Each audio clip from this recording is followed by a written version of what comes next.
Okay, let's talk about what makes writing good. It's a deeper question than you might think.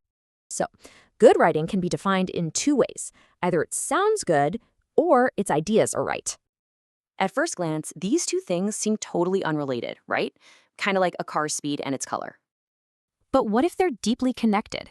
It's an idea that seems both crazy and true. So, how can making your writings sound better actually make your ideas more correct? Let's dig in.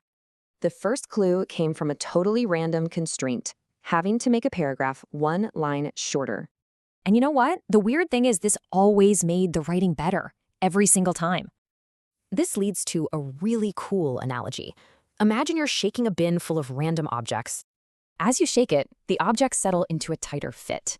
Gravity makes sure they can't get less packed. It's the same with writing.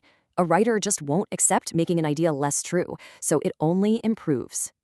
Okay, but there's a second reason too. And this one is about making the writing easier to read. And this is absolutely key, because you, the writer, are always the first person to read your work. You probably spend way more time reading your own stuff than writing it, right? Looking for those awkward bits. Think of it like sanding wood. The smoother it gets, the easier it is to feel any little bump. But maybe the connection goes even deeper. Could writing that sounds good just be more likely to be good? This all comes down to rhythm, but we're not talking about the steady beat of a song.